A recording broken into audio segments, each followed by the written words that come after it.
সুপ্রিয় দর্শক, আসসালামু আলাইকুম। আপনাদের সবাইকে স্বাগত জানাচ্ছি। এখনকার আলোচনা আপনাদের সঙ্গে আছি আমি সিরাজুল ইসলাম। দর্শক, মাত্র কয়েক ঘন্টার ব্যবধানে মধ্যপ্রাচ্যের পরিস্থিতি কিন্তু বদলে গেছে। আমেরিকা ঘোষণা দিয়েছিল মধ্যপ্রাচ্যের বিভিন্ন দেশ থেকে মার্কিন নাগরিকদের সরে যেতে হবে নিরাপত্তার জন্য। তার পরপরই ঘোষণা করা হয়েছিল আগামী 2-3 দিনের ভেতরে যদি আমেরিকা হামলা বন্ধ না করে তাহলে ইরান অ্যাগ্রেসিভ হয়ে উঠবে এবং মধ্যপ্রাচ্যের সমস্ত মার্কিন ঘাঁটি ধ্বংস করে দেবে। এই কথা ঘোষণার পরপরই কিন্তু আজকে প্রথমবারের মতো ইরান দিনের বেলায় ইরাকের সুলাইমানিয়াতে কুর্দি গেরিলাদের উপরে, কুয়েতে মার্কিন ঘাঁটি, বাহরাইনে মার্কিন ঘাঁটি এবং জর্দানের আজরাক বিমান ঘাঁটিতে হামলা চালিয়েছে।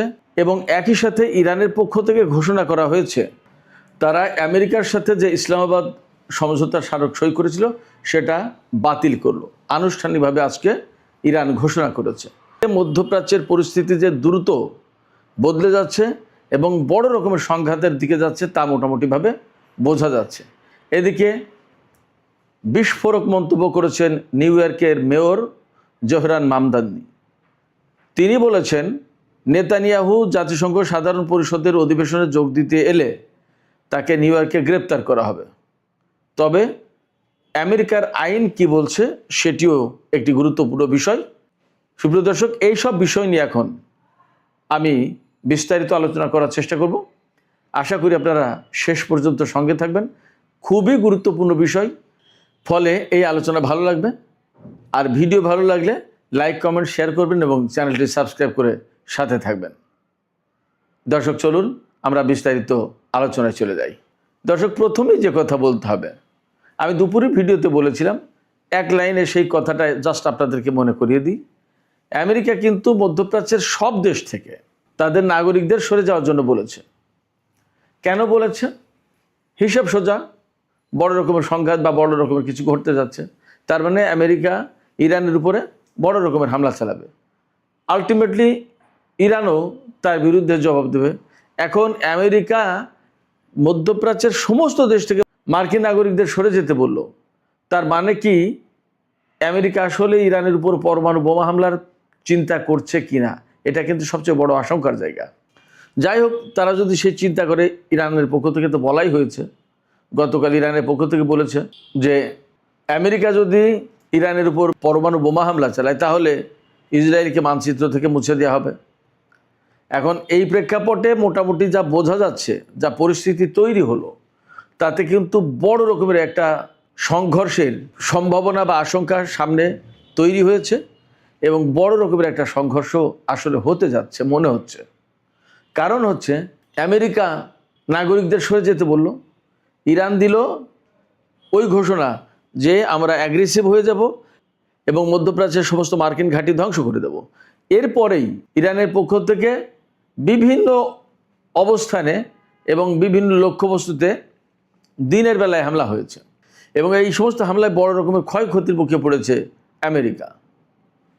এর ভিতরে ইরাকের কুর্দিস্তান অঞ্চল যেটা, সেই অঞ্চলে সুলাইমানিয়া প্রদেশে ইরান কুর্দি গেরিলাদের উপর হামলা চালিয়েছে।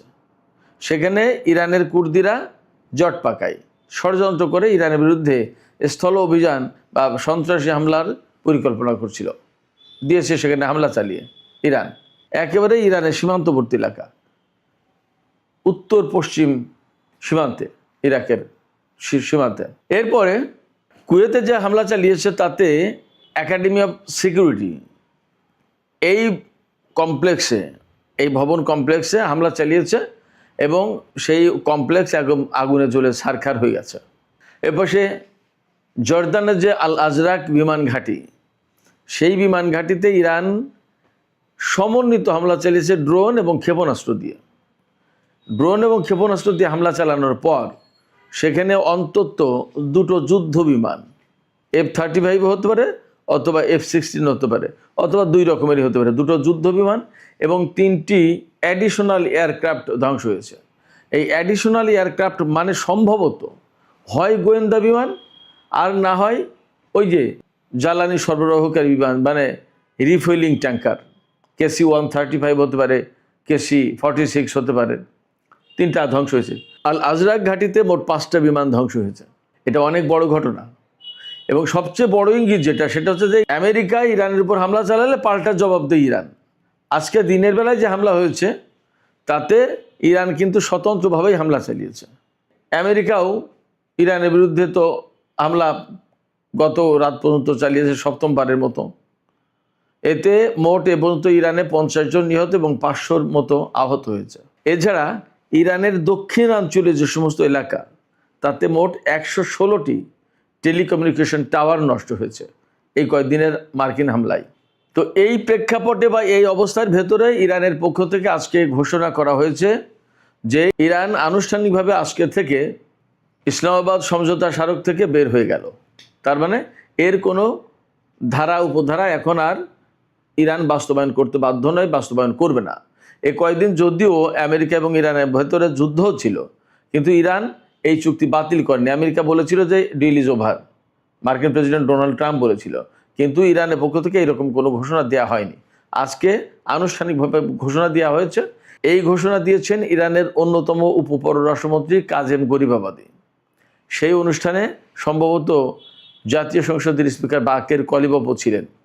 যাই হোক, এই যে ঘোষণা, এই ঘোষণা কিন্তু অনেক বড় ঘোষণা, যেখানে কূটনৈতিক উপায়ে নতুন করে আবার উদ্যোগ নেওয়া হবে কিনা শান্তি প্রতিষ্ঠার বা দুই পক্ষের ভেতরে একটা মীমাংসা করার, সেই জায়গায় ইরানের পক্ষ থেকে আজকে এই ঘোষণা মানে হচ্ছে ইরান একেবারে চূড়ান্তভাবে যুদ্ধের দিকে চলে গেল।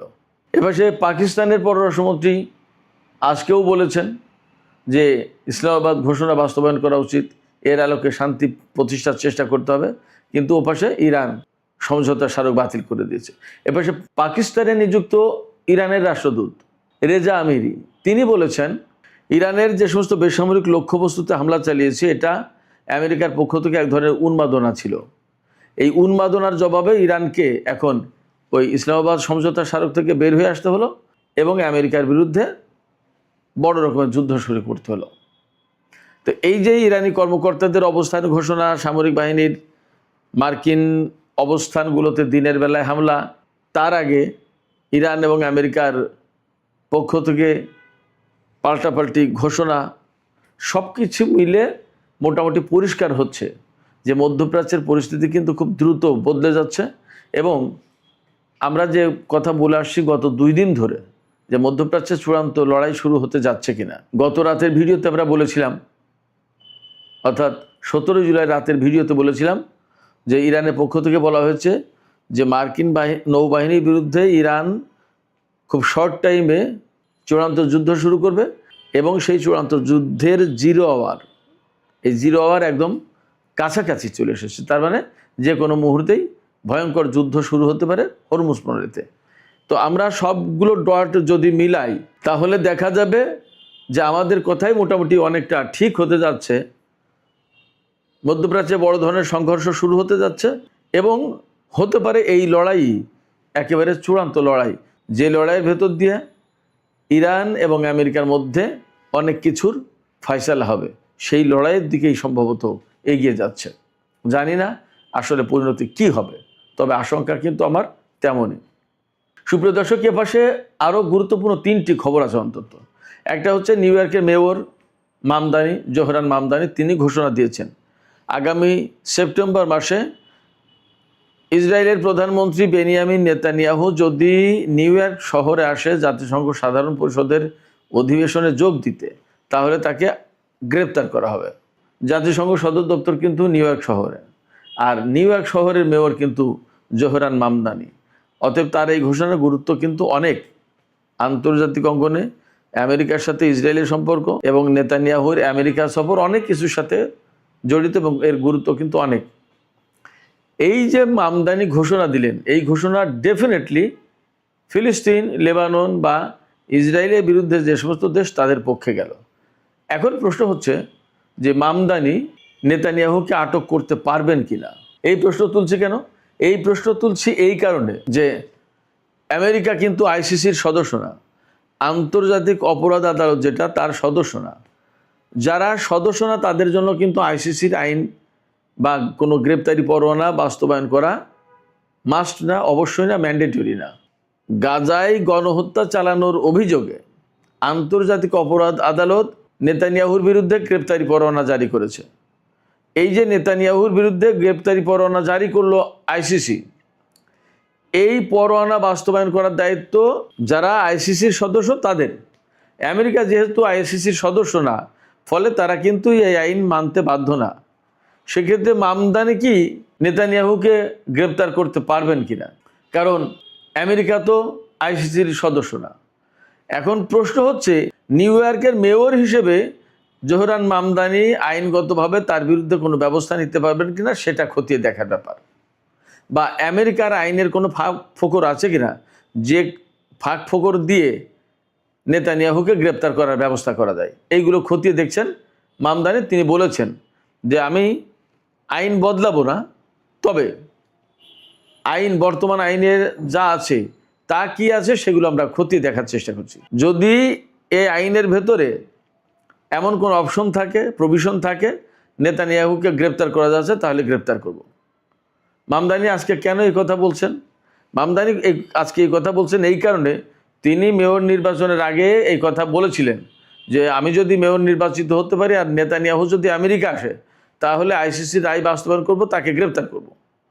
সেপ্টেম্বর তো কাছাকাছি, জাতিসংঘ সাধারণ পরিষদের বার্ষিক অধিবেশন চলে আসছে প্রায় সামনে। এই অবস্থায় মার্কিন সাংবাদিকরা মামদানিকে জিজ্ঞেস করেছেন যে আপনি কি এখনও সেই ঘোষণার উপর অটল? নেতানিয়াহু যদি আসে তাহলে কি আপনি গ্রেপ্তার করবেন? এই প্রশ্নের জবাবে তিনি জানিয়েছেন যে হ্যাঁ, তাকে গ্রেপ্তার করার ব্যবস্থা নেব, তবে আইনে কি আছে সেটা দেখতে হবে, যদি হয়ে যায় তাহলে তাকে গ্রেপ্তার করা হবে। সুপ্রিয় দর্শক, এ পাশে আরও দুটি খবর আছে, দুটোই ইসরায়েল রিলেটেড।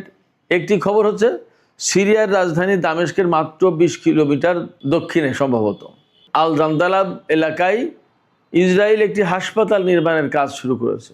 সিরিয়ার ভিতরে, সিরিয়ার রাজধানী থেকে মাত্র 20 কিলোমিটার দূরে ইসরায়েল একটি হাসপাতাল নির্মাণের কাজ শুরু করেছে। এই খবর দিচ্ছে সিরিয়ান অবজারভার নামে একটি পত্রিকা, এবং মোটামুটিভাবে আলোচনা হচ্ছে বিষয়টা নিয়ে যে ইসরায়েল কি করে স্বাধীন সার্বভৌম একটি রাষ্ট্র সিরিয়া, সেই রাষ্ট্রের ভেতরে হাসপাতাল বানায়। হাসপাতালটা কেন বানাচ্ছে? ইসরায়েল বলছে যে দ্রুজ সম্প্রদায়ের চিকিৎসা সেবা টেবা দেওয়ার জন্য, কিন্তু সিরিয়ার দ্রুজ সম্প্রদায়ের যারা ধর্মীয় তারা বলছে যে আমরা সিরিয়ার প্রতি অনুগত, সিরিয়া আমাদের দেশ। আর বিশেষজ্ঞরা বা রাজনৈতিক বিশ্লেষকরা বা সামরিক বিশ্লেষকরা বা ভূ রাজনৈতিক বিশ্লেষকরা তারা বলছেন যে একটি স্বাধীন সার্বভৌম দেশ সিরিয়া, তার ভিতরে কি করে ইসরায়েল এই হাসপাতাল বানাতে পারে? এটা সম্ভব কীভাবে? নিতান্তই গায়ের জোরে। এবং বর্তমানে যিনি ক্ষমতা আছেন আল সারা বা জোলানি, তিনি হয়তো ইসরায়েলকে গ্রিন সিগন্যাল দিয়েছেন। প্রশ্ন হচ্ছে যে তিনি মুসলিমদের স্বার্থ এবং সিরিয়ার স্বার্থ রক্ষা করার জন্য তো সিরিয়ার প্রেসিডেন্ট হয়েছেন, এখন তিনি কি করে ইসরায়েলের হাসপাতাল নির্মাণের এখানে অনুমতি দেন? অথচ ইসরায়েলের সাথে সিরিয়ার কিন্তু শত্রুতা কাগজে কলমে অন্তত। এবং সিরিয়ার একটা বিরাট অংশ গোলান উপত্যকা, গোলান মালভূমি, তা কিন্তু ইসরায়েল দখল করে রেখেছে, এবং যা নিয়ে বাশার আসাদ সরকারের সাথে ইসরায়েলের ব্যাপক দ্বন্দ্ব ছিল। আর এখন জোলানি ক্ষমতা এসে সে সমস্ত সব কিছু ভুলে ইসরায়েলকে সিরিয়ার ভিতরে হাসপাতাল বানাতে দিচ্ছে। তার মানে কি? তার মানে হচ্ছে এই হাসপাতালের নামে এখানে ইসরায়েলি সামরিক বাহিনী এবং গোয়েন্দাদের উপস্থিতি ঘটিয়ে ইরান রিলেটেড যে সমস্ত তৎপরতা বা ব্যক্তিদের অবস্থান কার্যক্রম, এইগুলো তারা মনিটর করবে, এবং এখান থেকে অর্থাৎ ইসরায়েল অ্যাডভান্স হয়ে এসে সিরিয়ার ভিতরে তাদের একটা অবস্থান তৈরি করলো। এটা হলো পরিষ্কার কথা।